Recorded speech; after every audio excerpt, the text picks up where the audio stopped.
Yo, what's goody? What's goody? What's goody? We are back on a beautiful Sunday, y'all. Beautiful Sunday. Man, we listen. I woke up this morning, right? I woke up this morning feeling good. Okay, there was a whole bunch of fights on last night. All fight fans want weekends like this, where there's fights all day, right? But I woke up. I totally forgot. I woke up seeing that Anthony Pettis fought Roy Jones. And Roy Jones lost by majority decision, or Pettis won by majority decision, right? And I'm looking at comments and stuff because I was looking at a couple of the highlights and I'm seeing the comments. I didn't see the whole fight, I didn't see the whole card, but I'm looking at the comments and they're like, "Oh man, Roy Jones washed up." You know what I mean? Pettis gave him a lesson, a school of boxing.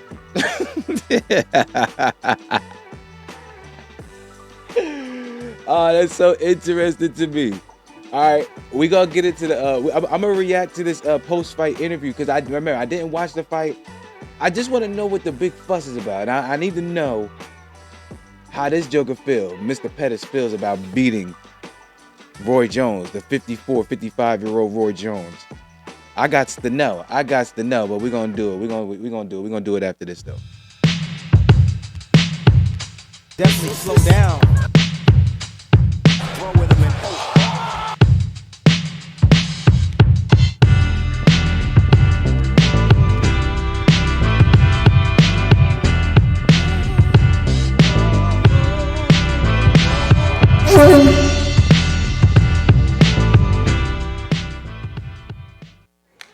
Let's go.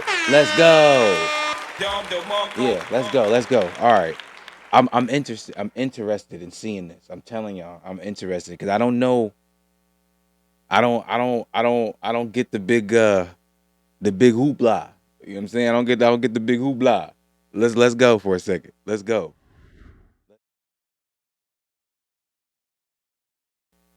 All right, let's get it. All right, let's get it. Cause this is something. All right. Anthony, obviously it is set in now. I'll go ahead and ask. I'm used to asking questions, so I'm sure it's all set in now. You got the win over Roy Jones. Happy with the performance? How you feeling right now? yeah, most definitely happy with the performance. I think Roy's a legend. A lot of experience. Even his coaches, he has so much experience out there. And I gave up a big size advantage. So I think I fought a great fight. My coaches gave me a great game plan, and I've executed perfectly. Yeah, fantastic. All right, so let's go ahead and start questions. Yep. Okay. All right. I don't. All right. Yo, he seems. When you look at him, he seems like he's really accomplished. You know what I mean? He accomplished something. I mean, and it's okay to feel like you accomplished something, right? But I want to know if his fans are taking this more seriously than he is beating Roy Jones. Let me just listen, because I don't get it. Awesome. Anthony, congratulations on the win tonight over the legend Roy Jones Jr. Duke Rufus told me yesterday, he said back in the day when he was going to Pius growing up, that he had to be at the top of the nosebleeds, especially when he was watching you fight back in the UFC, when he was watching you fight Milwaukee. He said that the fight was for all the people in the nosebleeds. What do you have to say about that? Yeah, man, that's what I dedicated my championship belt when I won the UFC belt to everybody in nosebleeds. So that was like that's how I remembered it. But even like coming in here and seeing my name in the lights, it's all surreal, man. Like squaring across the ring with Roy Jones Jr. Crazy, So it's a blessed moment, really. How proud of you? Stop the cap. How proud are you of your career and the generational wealth you've built for your family and the name and legacy you've built for Pettis? Yeah, man. I mean, Milwaukee, Wisconsin. Me and Serge put us on the map. Duke Rufus obviously led that. But to see my little brother win his world title, the life that he's living, that's kind of what I set out to do. When my dad died, I wanted to make sure my brother was good, and to see him living the life he's living, and now the rest is just icing on the cake. Right. Getting my Right. first professional boxing day, win against Roy Jones Jr. Crazy. I take the big risk, and comes with that the big rewards. Wait, what do you mean big risk? All right. All right, y'all, forgive me, man. Y'all got to forgive me because what big risk, yo? This dude is 55 years old. You're, what, 33, 34 years old, dude? All right, Var. just you. Okay, where's the silver lining? Find the silver lining. You know what I mean? I gotta find the silver lining. This dude sitting. All right, yes, across. You're sitting across from Roy Jones Jr. He is a legend. Cool, he is a legend. But top athletes, even at the age of 33, 34, are like, was this really all right? You guys gotta help. Y'all really do gotta help me out with this in the comments. Like, is this really a big feat for Pettis? Was there something going on prior to this? What's the storyline? Was this like an old rivalry that he couldn't wait to close? It just seems too. He accomplished something, yes, but I saw on your social media you were visiting your father's grave a lot over this past week. yeah, Never is Trinidad. I'll never forget that fight.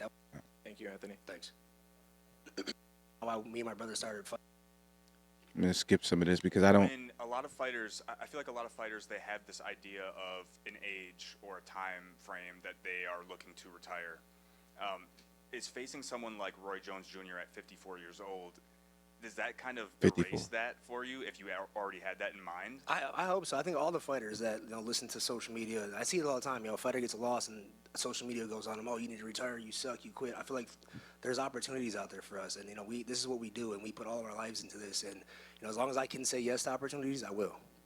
And what's different about combat sports today, where there are opportunities like this with game-bred boxing, where it offers more opportunity for fighters from different disciplines, from different promotions, retired fighters to come back and put on something that's not only a professional bout, but it's also something that's entertaining for people as well. Yeah, I think that's what fighting is. It's an entertainment business, and I'm a prize fighter. I fight for a prize as well as everybody else does on the card. And I think the more opportunities we have to fight for a prize, the better it is for all of us. And Masvidal and Dean Toole gave us a tremendous stage. In the Pfizer Forum in Milwaukee, Wisconsin.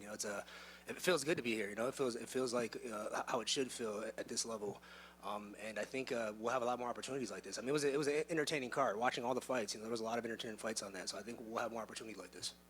Just last thing, with your game plan, did you feel like you were able to execute that the way that you wanted to, or were there some things that kind of surprised you in there? Yeah, his power. Yeah, like he hit me with a couple hooks where I was like, yo, I got to watch out for that. Like I was being pretty defensive, and I wanted to keep him going backwards, but he hit me with a couple counter shots. I was like, yo, he felt like a heavyweight. I could tell that I was moving up some weight classes. Anthony, so my man fought. Okay, so he's. All right, so I'm guessing he's a lighter dude. I'm trying to put myself in his shoes to figure out like why. I mean, he's proud of himself. He's been in the UFC. He's beat his contemporaries.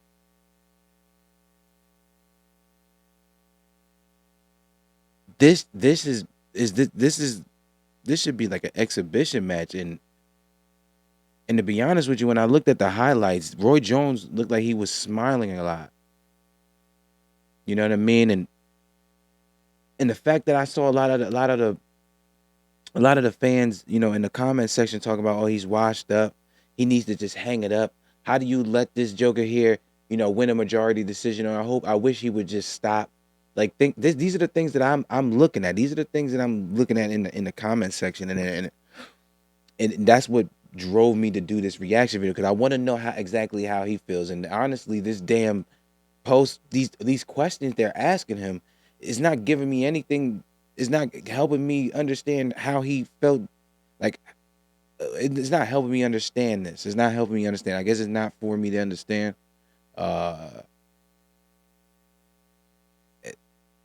Where's Roy Jones? This one around 200 pounds, right? And most of your career, 40, 50 pounds less. Does that mean, like, in the future, you can box anyone from, 160 anywhere to 200? I know you mentioned Anderson Silva in a couple interviews. You think you can fight anyone in the next, these 40 pounds? I'd love to fight Anderson Silva, and that's supposed to happen in the UFC. And I think, for me, it's the weight definitely matters, but I'm gonna pay attention to my coaches. I'm one of those guys that, like, anywhere, anytime. Okay.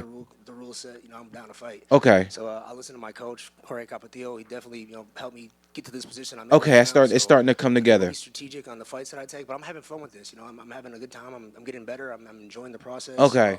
I showed some good skills out there, I think. So I think you know, I definitely have some more fun to have over here in boxing. Okay. Absolutely. So would it? I'm starting to assume get it. Your next combat sports fight would be in the sport of boxing? I don't know yet. You know, I'm not done with MMA yet. I still got some MMA left in me. I definitely want to move up to 170 pounds. I think, you know, doing that tournament at 155, I just couldn't be myself. You know, I was cutting way too much. I couldn't, you know, I didn't feel good in the training camp. No so way. No way. All right, now I'm not buying this. I'm not buying this this at all. I'm not buying this, but I understand now. Nah, he needs to just chill. Nah, nope. Nope. Nope. Nope. Nope. Nope. Nope. Nope. Nah. Nope. Mm-mm. Mm-mm. Nope. Turn it off. No way. No way. Stop the cap. Because he's talking as if he fought his contemporary. Y'all know exactly what I'm listening to right now. Y'all know that it seemed like he's talking to one of his contemporaries, like that's his age, that's his weight class, fighting for a championship. Like I think he's just, but it's not his fault, okay? And the reason why I said it's all coming together is because it seems like he's trying to move himself into another realm, like into boxing. So Roy Jones kind of met him halfway. Okay, yeah, I'm also still trying to get my keep my health right, and I'm trying to still stay sharp with mine. Why don't I just face one of these UFC jokers here? And it's really no risk for him. And I saw it. And the way I saw him like throwing shots, he was throwing his old loopy shots. He was still hitting them with hooks. Like he said, he caught him with some nice hooks and stuff. So it's coming together for me now. I don't feel as crazy, but y'all fans are wild for thinking that this was a feat for Pettis. This is not. This should just be like, oh man, I sparred against Roy Jones.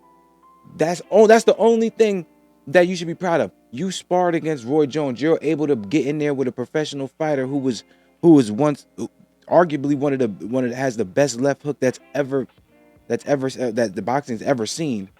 One of the best and more elusive styles, more entertaining styles that the boxing's ever seen. Like yes, you could revere, like you can have some reverence for that and for him, like, you know what I mean, and then you got in the ring with a professional, but y'all fans get the donkey of the day, real talk.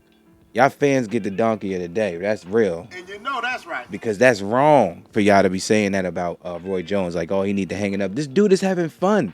Slow it down. And get out the way. Boy, I said move out that way, boy. Hey, yo, man, until the next time, and y'all let me know exactly how y'all feel about this in the comments. Let me know.